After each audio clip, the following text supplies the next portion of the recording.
Estoy contento de estar con ustedes en esta mañana. Estoy también al lado de mi esposa, mis hijos, que están con nosotros en este día, agradecidos a Dios por estar con ustedes. De veras, al Pastor Antonio, hermana Romy, muchísimas gracias por esta linda oportunidad, pero es oportunidad también para felicitarles a cada uno de ustedes, pastores, equipo pastoral, liderazgo y todos los hermanos, que de diferentes maneras en estos casi ya 2 años de pandemia, la iglesia no se ha detenido, no se ha frenado, ha seguido adelante. Y en ese sentido les felicito a nombre del Consejo Directivo. Queremos felicitarles a cada uno de ustedes por esta gran labor que están haciendo, ¿no?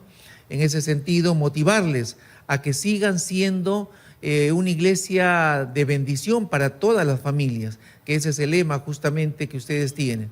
Mi anhelo es que ustedes sigan siendo una iglesia referencial para las iglesias de la Alianza en el Perú y en el mundo, pero también para las otras denominaciones. Y ustedes que también están siendo parte de estas reuniones permanentes en esta iglesia a través de las diferentes plataformas, también les felicitamos, porque tal vez en el anhelo de estar aquí están allá. Estamos juntos, aquí y allá estamos juntos. Somos una familia, como es el lema para ustedes. Por eso agradecemos a Dios por este tiempo tan bonito, a pesar de podemos seguir reuniéndonos presencialmente, virtualmente, lo podemos seguir haciendo con toda libertad. Un fuerte aplauso al Señor y un fuerte aplauso para cada uno de ustedes que están justamente siendo parte de este esfuerzo. Vamos a orar al Señor. Les pido que se pongan en pie una vez más, por favor, y vamos a orar. Muy agradecido estamos, Padre Celestial, por tan bonitos días, tiempo que tú nos das, más allá y al margen de toda situación que se presente en la familia, se presente en el país o se presente en el mundo. Tu palabra dice que hay que bendecirte a ti en todo tiempo, y lo estamos haciendo, Padre Santo. Estamos bendiciéndote, adorándote en todo tiempo. Estamos exaltando tu nombre en todo tiempo. Por eso te agradecemos mucho. Muchísimo a ti, bendito Padre. Sigue siendo con nosotros, así como lo ha sido en cada tiempo de oración, alabanza, escenificación, en el nombre de Jesús. Que también en este tiempo, Señor, de tu palabra, tú puedas ayudarnos en la transmisión y en la recepción de ella. Que tu Espíritu Santo siga cumpliendo esa función de bendición para tu iglesia, aquí en el Cono Norte, Señor, y en diferentes partes del Perú y el mundo, donde tu presencia nos está acompañando. En el nombre sagrado de Jesús, amén, amén. Tomen asiento. Muchas son las enseñanzas que podemos seguir recibiendo de la vida de Moisés, y tengo entendido que se ha estado dando aspectos de la vida de este gran personaje, pero en esta mañana déjenme y permítame transmitirles dentro de estos 2 puntos algunas enseñanzas que han sido muy particulares a nuestra vida. Agradezco al Pastor Antonio por haberme dado esta oportunidad de examinar un poco la vida de Moisés y ver justamente a través de él algunas cosas que han sido muy importantes para mi vida. La trascendencia del llamado de Moisés, los fundamentos en el llamado de Moisés son los 2 puntos que quiero transmitirle. Tal vez en la primera voy a ir rápido, pero en la segunda, en los subpuntos, sí me quisiera detener un poco. Si nos trasladamos a la Biblia, donde está ocurriendo lo que pasa en la vida de Moisés, ese es el libro de Éxodo, el capítulo 3. Pero quisiera ir un poco más atrás al libro anterior, a Génesis justamente, y ahí nos vamos a dar cuenta cómo es que Dios, para desarrollar su voluntad aquí en la tierra, es necesario para Él utilizar a hombres o a mujeres aquí en la tierra. Definitivamente, para que Él haga todo lo que tiene planificado aquí en la tierra, requiere de hombres y mujeres dispuestos a su llamado para el cumplimiento de esos planes justamente, ¿no? Y uno puede ver ahí en el libro de Génesis cómo es que Israel, el pueblo hebreo, en medio de tantas experiencias, finaliza en Génesis en un estatus muy privilegiado. Sí, el pueblo de Israel, el pueblo hebreo, finaliza en Génesis en una cumbre. Recuérdense de José, que de una u otra manera fue el hombre usado para que el pueblo de Egipto tenga al pueblo de Israel en una consideración especial. En ese sentido, en Génesis, entonces el pueblo hebreo, el pueblo de Israel, finaliza en un estatus privilegiado, en la cumbre, siendo muy considerado por el pueblo Egipto. Pero en el libro de Éxodo, cuando tú ya empiezas a revisar el libro de Éxodo, algo ocurrió. Entonces el pueblo hebreo ya no está en el mismo estatus. Ahora son sirvientes del pueblo de Egipto. Algo ha pasado, algo ha ocurrido. Y definitivamente sí ocurrió algo. Hubo un cambio en el faraón. El faraón en el tiempo de Egipto era uno, el faraón en el tiempo cuando va a aparecer la figura de Moisés es otro. Y en ese sentido la situación del pueblo de Dios cambió totalmente. Cuando cambian los faraones, cuando cambian esas autoridades, algo ocurre en los pueblos. Por eso que los estudiosos de la historia política del pueblo de Dios siempre se ponen de acuerdo para afirmar que en ese tiempo y en todos los tiempos, tanto de Israel como para las naciones, aún para las iglesias, cuando las autoridades cambian, cambia un poco la situación. Cuando las autoridades cambian, cambia un poco la situación del pueblo, de la nación y aún de las iglesias. Y definitivamente, ¿no? Cuando se cambia el presidente de la República en un país, también puede cambiar la situación del país. Puede ser o no puede ser afectada la iglesia, eso depende, ¿no? Puede ser que tenga más presión o menos presión la iglesia, eso depende de las nuevas autoridades que hay. Y en el país hemos experimentado eso. Diferentes presidentes, diferentes situaciones que ha vivido el país. Algo que sí es importante, en que nos ponemos de acuerdo todos los pastores, todos los teólogos, es que muy al margen de que la situación de todas maneras cambie cuando una autoridad cambia, nuestro Dios no cambia. Y justamente allí radica nuestra confianza. Allí radica nuestra confianza, sea Castillo, sea Kuczynski, sea Vizcarra, sea Alan García, etcétera, que van a cambiar, etcétera. La confianza la tenemos por encima de ellos, quien está por encima de ellos, que es Dios. Amén. Y en ese sentido podemos apreciar mejor nuestra vida, nuestro presente y también nuestros futuros. En ese sentido, los procesos patriarcales y los procesos del éxodo se van a realizar a través de hombres comunes y corrientes como José, como Moisés. No son gente especial, por si acaso. Son gentes comunes y corrientes como tú y yo. En ese sentido, es algo interesante, ¿no? O sea, no necesitamos un alto requisitos, no.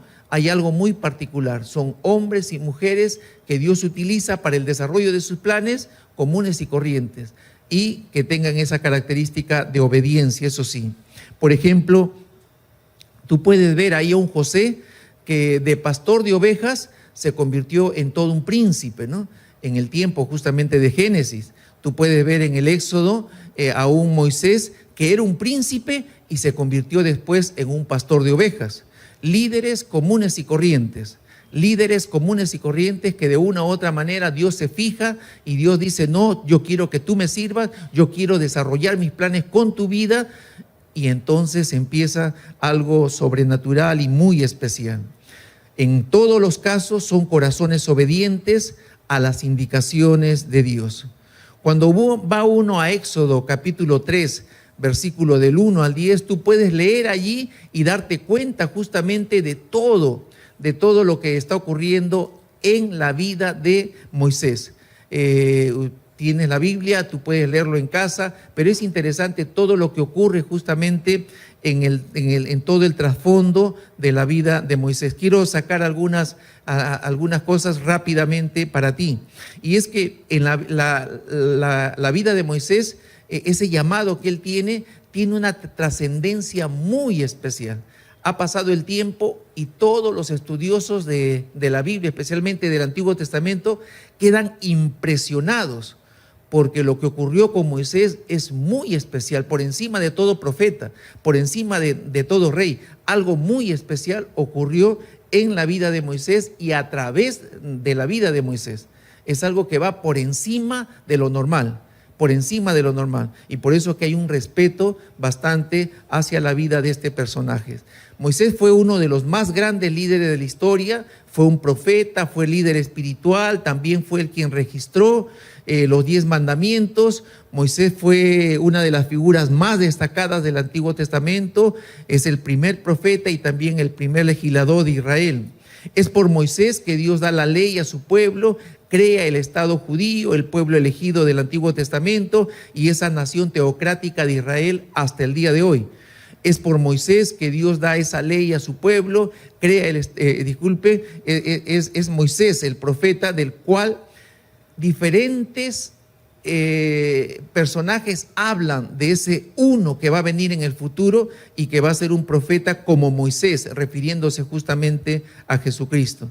Los comentaristas también relacionan a Moisés con el ministerio de Cristo y por ello es que se hablan de las figuras o las tipologías acerca de esta relación entre Moisés y Cristo. En un sentido real, Cristo recapitula toda la vida de Moisés y toda la historia del Éxodo. Por eso es que si tú quieres entender más la figura de Jesús y el ministerio de Jesús, leer el Éxodo te va a ayudar un poco a entender todo lo que justamente se está refiriendo acerca de Jesús. D.L. Moody, un gran teólogo, un gran siervo de Dios, ha escrito muchos libros. Él dice que Moisés pasó sus primeros 40 años pensando que era alguien. Recuerden, esos primeros 40 años de Moisés como príncipe de Egipto, como hijo de una princesa, ¿no? Entonces tuvo privilegios, tuvo muchos privilegios, los mejores lugares para estudiar, los mejores ambientes para desarrollarse. Definitivamente esos primeros 40 años, él pensó que era alguien, pero cuando pasa esos 40 años, ocurre lo que ocurre, mata al Egipto, es descubierto, su propia gente, los hebreos lo señalan, entonces sus segundos 40 años las pasa en el desierto pensando que no era nadie. Primero pensando que era alguien, los segundos 40 años pensaba que ya no era nadie.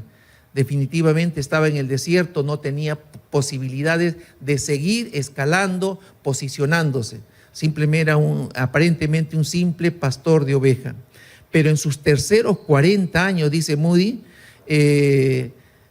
lo que ocurre con Moisés es que él empieza a descubrir lo que Dios hace con un don nadie.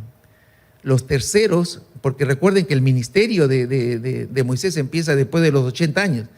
Esa última parte, él empieza entonces a descubrir todo lo que Dios hace con un don nadie. ¿Sí? Moisés apagó 80 velitas, yo no sé si había torta en ese tiempo, pero 80 años. Y después de los 80 años es que empiezan a ocurrir cosas grandiosas, grandes acontecimientos en la vida de Moisés, y a través de la vida de Moisés empieza justamente después de los 80 años. Cuando él pensó que ya no iba a ocurrir nada en su vida, es cuando en las manos de Dios empiezan a ocurrir las más grandes cosas en la vida.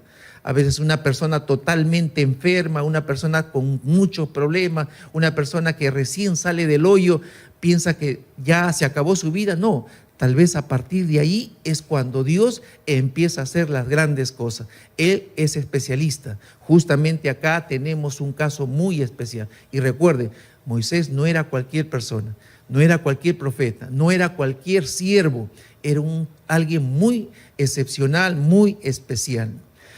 Me interesa detenerme en este segundo punto y en cada uno de sus subpuntos, y son los fundamentos del llamado de Moisés.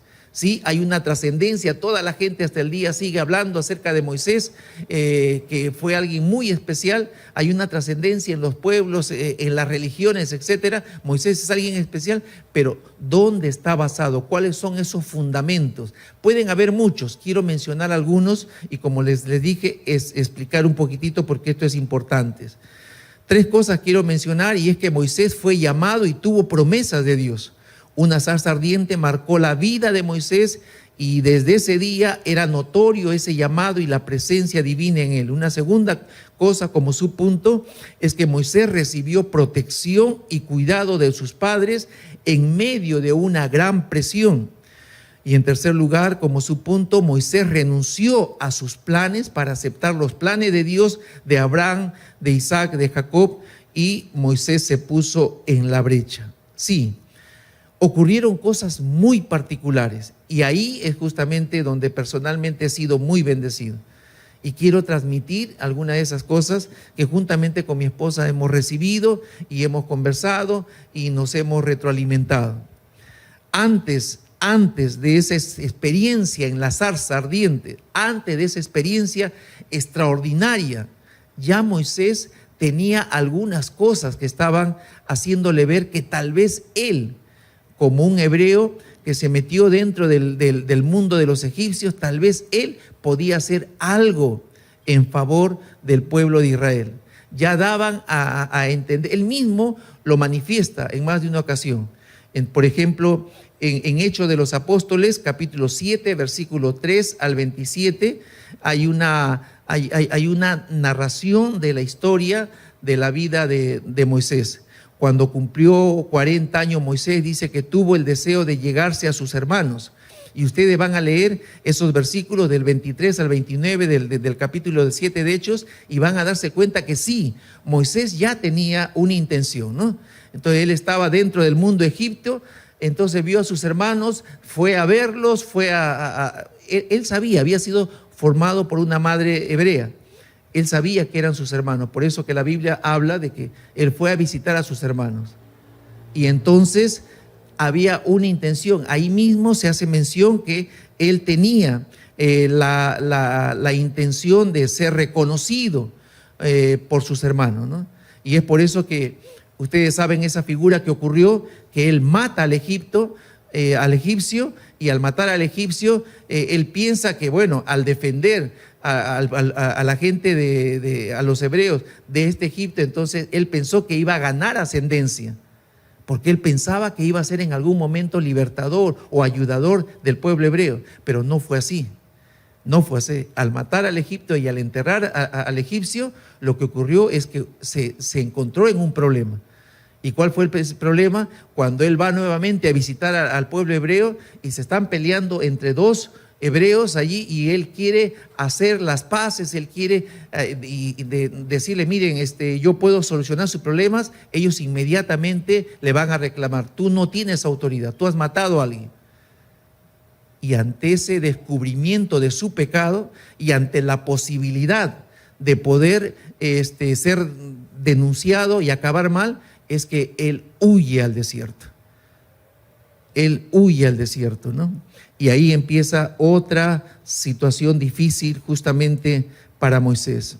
Moisés hizo las cosas antes de tiempo y sufrió las consecuencias. No actuar bajo la dirección de Dios y en el tiempo de Dios nos trae consecuencias. Actuar fuera del tiempo de Dios nos trae consecuencias. Una cosa es tratar de hacer la voluntad de Dios y otra muy distinta es hacer la voluntad de Dios con la ayuda de Dios y en el tiempo de Dios. Son dos cosas diferentes. Yo puedo ser llamado por Dios como hombre o como mujer y entonces yo puedo intentar hacer la voluntad de Dios, pero de acuerdo a mis planes, a mis conceptos, como Moisés en su primera parte, y equivocarse, y trastrabillar, y tropezarse, y fracasar. Y otra cosa es ser llamado por Dios y con la ayuda de Dios, esperando el tiempo de Dios, entonces seguir haciendo las cosas. Esto segundo no es tan fácil. Se requiere estar muy cerca de Dios para entender la voz y las indicaciones de Dios. Pero bueno, ocurrió justamente con Moisés. Moisés fracasó en sus intentos de liderar a su pueblo, porque mató y huyó y posiblemente estuvo deprimido por mucho tiempo. Sí, estuvo deprimido, posiblemente. Yo no valgo nada. Es por eso que cuando tú ves en el capítulo 3 de Éxodo, te das cuenta cómo él pone muchos pretextos al llamado de Dios. Moisés estaba bloqueado, ya tuvo una mala experiencia. Y entonces esas experiencias a veces nos bloquean a nuevas oportunidades que Dios nos da, porque en sí el fracaso no es malo. El hacer las cosas mal no es algo que definitivamente nos, simplemente nos borra del mapa. No, no, no. A veces fracasar, a veces estar de una u otra manera, experimentar o saborear esos tragos amargos nos ayuda definitivamente. Nos ayuda. En el caso de Moisés, definitivamente fue así. Ese fracaso lo va a llevar a una verdadera vida de obediencia. El ser afligido y el reconocer que hizo malas cosas lo va a llevar justamente a eso que va a ser bueno en el futuro para él, ¿no? El salmista en el Salmo 119, versículo 71 dice: bueno es para mí ser afligido, para que aprenda tus estatutos. En otra versión dice: estuvo bien que me hiciera sufrir, porque así entendí las enseñanzas. El salmista entonces nos enseña cómo podemos canalizar nuestros fracasos, cómo podemos canalizar esas cosas que hicimos mal. Entonces, para revertirlo justamente y volver al cauce, volver al camino correcto, ¿no? Cuando llegue el tiempo del llamado de Moisés, es entonces que Moisés escucha ese llamado, ¿no?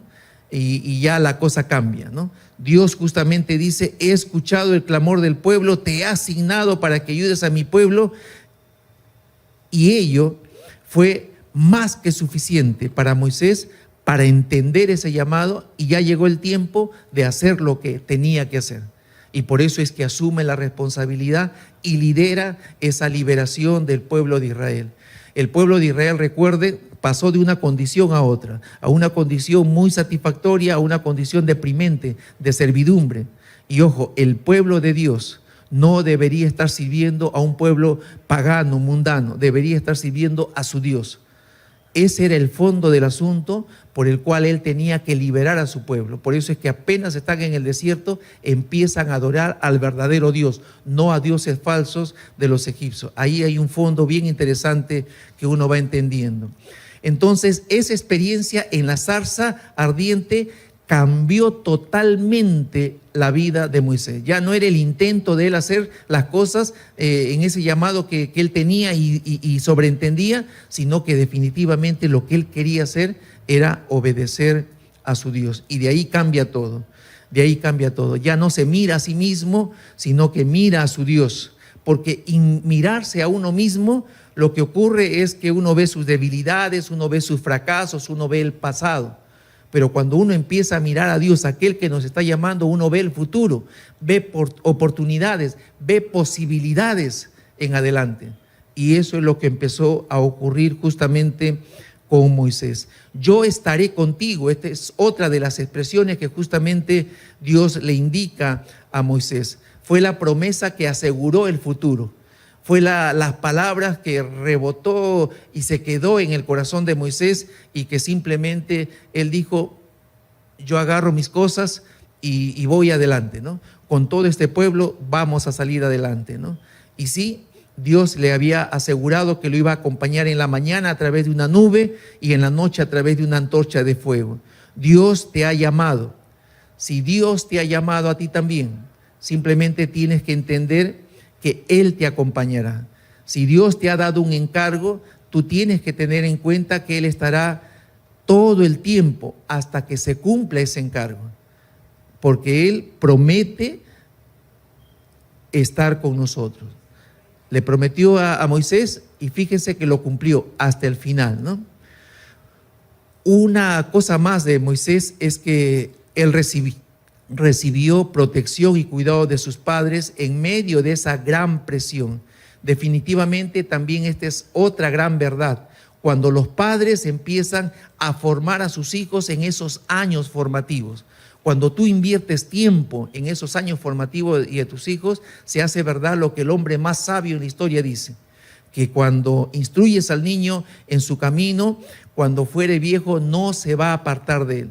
Es una gran inversión estar invirtiendo tiempo en los primeros años de vida de los hijos. Además, los padres de Moisés fueron de la tribu de Leví. Eran gente de mucha fe, eran gente muy comprometida con las cosas de Dios. Allí en Hebreos capítulo 11, versículo 23, se menciona que por la fe, cuando nació Moisés, sus padres se escondieron durante 3 meses al niño, ¿no? Vieron que Dios les había dado un hijo fuera de lo común y no tuvieron temor de desobedecer la orden de Moisés. Sus padres se escondieron. Recuerden, no eran cualquier padre, eran gente de fe, eran gente que conocían a Dios y eran temerosos de Dios. Y en ese contexto del nacimiento de Moisés, es un contexto bien difícil, de mucha presión. Era mucha presión la que estaban experimentando todo el pueblo y especialmente las familias que estaban esperando un bebé o las madres que iban a dar a luz. Recuerden, había una orden del nuevo faraón. Tenía que matarse a todos los niños hombres. Apenas nazcan, se les torcía el cuello, ¿no? Inmediatamente, antes que la madre se dé cuenta. La orden era esa. Era difícil, era una presión muy fuerte. Una presión para las parteras que eran las mismas hebreas, que de una u otra manera tenían esa orden de Faraón, o si no les iba a costar la vida. Era una presión para la madre de Moisés, para los padres. La situación era complicada, era de mucha presión, era de vida o muerte. Pero en medio de esa presión ocurren también cosas maravillosas. Por ejemplo, en el caso de las parteras, fueron guiadas por Dios. Ellas tenían todo el respeto de la vida que da Dios. Y en ese sentido, entonces, en forma creativa, ellas comenzaron a decir, bueno, no pudimos matar a los niños porque las hebreas son diferentes a las egipcias. Las egipcias nos esperan para dar a luz, pero las hebreas dan su parto rápido. Y entonces cuando llegamos, ya los niños han nacido, ya no los podemos matar porque ya los tienen en su brazo. Una forma creativa. En medio de la presión sale todo lo bueno y todas las indicaciones aún del Señor. En el caso, por ejemplo, de los padres de Moisés, algunos dicen que fue al azar. No fue al azar. Recuerden, ellos son levitas, ellos son gente de fe, gente muy temerosa de las cosas de Dios. Y al ver que nace un niño fuera de lo común, entonces ellos empiezan a planificar para salvar a este niño. Nada fue de casualidad. Definitivamente los padres intencionalmente querían que su hijo sea formado por la madre, pero para eso tenían que planificar. Ellos sabían en qué horarios la princesa iba al río, qué días iba al río. Ellos sabían justamente que tenían que preparar un cesto muy especial con brea y una serie de cosas para que flote, no para que se hunde como los otros que ya estaban muertos, varios niños. Y además ese cesto tenía que estar entre los juncos, entre las cañas, ahí resguardado para que la corriente del río no lo lleve a otro lugar y cuando llore el niño, la princesa puede escuchar. Hermanos, todo eso estaba planificado. En medio de la presión, Dios nos da más ingenio. En medio de la presión, Dios nos da más ideas para hacer mejor las cosas. O nos deprimimos o simplemente sale a relucir muchas cosas. Pero ojo, la cercanía con Dios nos va a permitir salir adelante. La cercanía con Dios nos va a dar muchas buenas ideas. Hudson Taylor dice, no importa cuán grande sea la presión, lo que realmente importa es el efecto que hace esa presión. ¿Te distancia de Dios la presión? ¿Te aleja de Dios? ¿O es que esa presión te va acercando más y más al corazón de Dios? La presión la vamos a tener siempre, ahora mismo, pero ¿nos está alejando de Dios o nos está acercando más y más a Dios? ¿Está permitiendo que se desarrollen más sus planes o nos está alejando más de sus planes? Los efectos de tanta presión en la vida de los padres de Moisés y en las parteras, simplemente lo que hizo fue que ellos se acercaron a Dios y les permitió ideas creativas, ideas impresionantes como resultado de esa presión y su acercamiento a Dios. Rápidamente voy a este tercer subpunto que también creo que es importante. Moisés renunció a sus planes para aceptar los planes de Dios o del Dios de Abraham, de Isaac, de Jacob. Moisés se puso en la brecha. Este Salmo 106, versículo 23, se habla acerca de Moisés.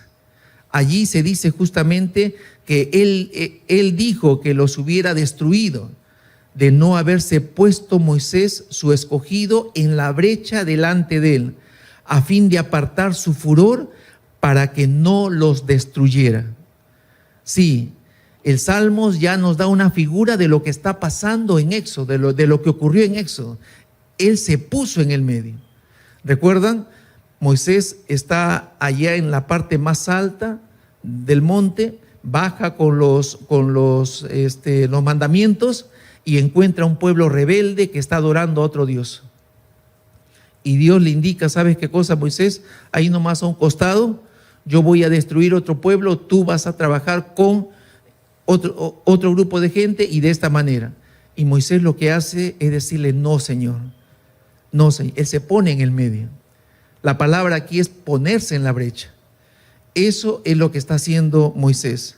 Moisés se estaba colocando entre el justo juicio de Dios y las consecuencias para ese pueblo rebelde, para ese pueblo hebreo rebelde que le dio la espalda a Dios. Se está poniendo en el centro.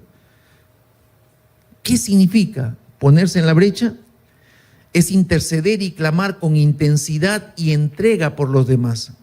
Es algo parecido a ese deseo intenso de colocarse en el medio o en vez de alguien que está sufriendo. Cuando tú ves a tu niño, a tu niña, a tu esposo, a tu esposa, allí en el dolor, en el sufrimiento, en el cáncer, en el tumor que lo está matando, el padre, la madre, el esposo, la esposa, lo que quisiera es ponerse en su lugar. Decir, Señor, yo sufro por él. Con intensidad, no es palabra, no es palabra. Es una experiencia muy particular. Eso estaba tratando de manifestarle Moisés a Dios. Señor, yo me pongo en el lugar de ellos.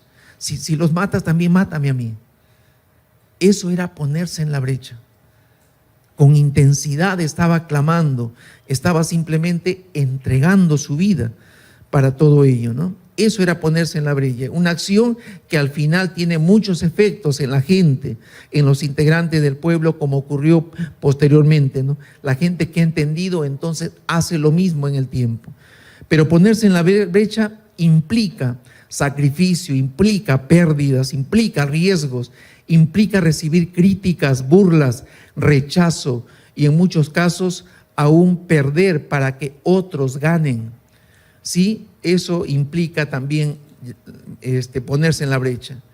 Todos los llamados que se pusieron en la brecha sufrieron, lucharon y hasta dieron sus vidas, pero sus vidas tuvieron repercusión siempre en favor de los demás. Eso es ponerse en la brecha. Y Moisés se puso en la brecha. Moisés sí se puso en la brecha. Concluyo con esta última parte. Hemos repasado rápidamente y ustedes han tenido oportunidad de escuchar muchas cosas acerca de Moisés y en buena hora. Y para que ocurra todas estas cosas en la vida de Moisés, algo que ha sido importante es la sinceridad de Moisés, la obediencia de Moisés y también la entrega de Moisés. Pero todo ello, una vez más, empieza a partir de ese ponerse en la brecha. Todo lo que ocurre alrededor de la vida y después de ese llamado es cuando él se pone en la brecha. Cuando él se pone a clamar, a orar, a estar dispuesto a beneficiar a otros. De ahí empiezan las cosas más grandes en la vida de Moisés. Hubo un tiempo en la vida del pueblo de Israel, en el pueblo hebreo, un tiempo difícil, así como lo vivió los hebreos los 400 años en Egipto, también hubo una situación especial en el tiempo de Ezequiel, de Jeremías. Dios estaba juzgando al pueblo. Ellos iban a entrar a 70 años de servidumbre. Ezequiel una vez más, Jeremías clamando, arrepiéntanse, arrepiéntanse, viene un juicio, viene un juicio. Y Ezequiel una vez más dice algo impresionante. Ezequiel capítulo 23, 22, versículo 30, en esta versión dice: yo busqué en vano a alguien que fuera justo y pudiera interceder a favor de la ciudad, que sirviera como su protección, quien pudiera colocarse en la brecha y defenderte de mis justos ataques, pero no encontré a nadie. Y el profeta Jeremías llora y Ezequiel se rasga las vestiduras. No hay nadie, porque todos ya sabían, habían entendido lo que significa ponerse en la brecha. Habían escuchado algo de Moisés y de otros que se habían puesto en la brecha y el sacrificio que eso implica. Señor, estoy dispuesto no a hacer mi voluntad, sino a hacer la tuya, aún me cueste la vida. Entonces, por eso es que Ezequiel no encontró a nadie, por eso que se desarrollan luego todo lo que viene después, ¿no? Esos 70 años de dolor para el pueblo, porque no había nadie que quería ponerse en la brecha. Hermanos, hermanas, son tiempos difíciles los que nos ha tocado vivir en el Perú y en el mundo. La gente, como nunca antes en la historia, ha crecido en la densidad de sufrimiento, de dolor, de tristeza. De un momento a otro que mueran 3 personas en la familia, un pastor, 3 de sus hermanos murieron inmediatamente. El efecto no solamente en él, en las esposas, en los pequeños hijos. Como que el sufrimiento en su experiencia ha crecido una barbaridad. La gente está deprimida. Negocios han fracasado. La gente está bloqueada, no sabe qué hacer. Algo ha hecho que el mundo ya no sea el mismo. La gente necesita en estos días gente que se ponga en la brecha, gente que interceda por el mundo, gente que diga: Señor, perdónanos. Señor, aquí estoy, quiero serte de utilidad para consolar, para ayudar, para beneficiar. Este es el Kairos de Dios. Este es el tiempo de Dios para que aparezcan hombres y mujeres como Moisés, que se pongan en la brecha, para que Dios siga desarrollando sus planes aquí en la tierra. Muy importante, soy médico, soy ingeniero, soy abogado, son las armas que Dios te ha dado. Soy empresario, son los recursos que Dios te ha dado. Ponerse en la brecha significa: Señor, aquí estoy para hacer tus planes en beneficio de otros. Y en ese sentido, poder seguir honrando a nuestro Dios.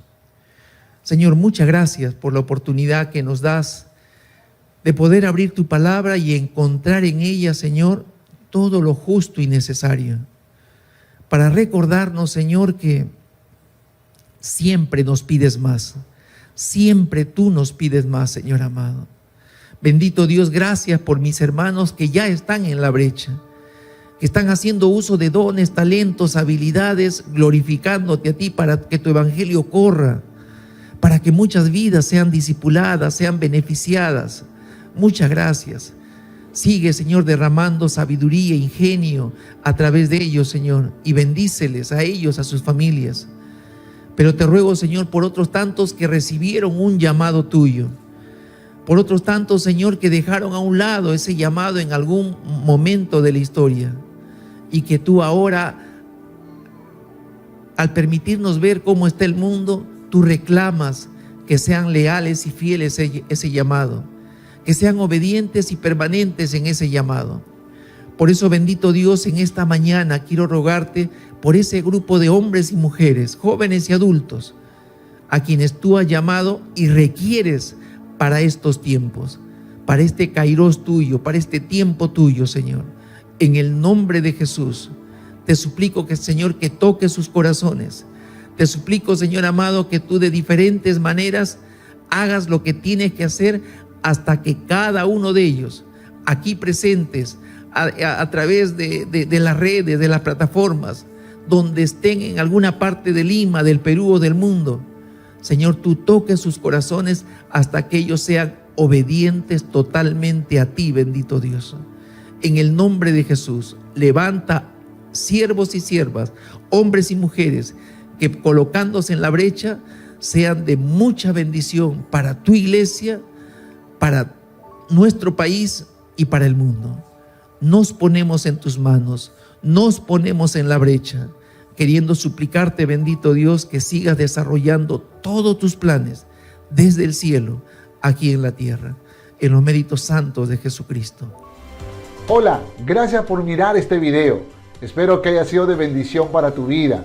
Y por favor no olvides de suscribirte en este canal y darle like si te gustó el video.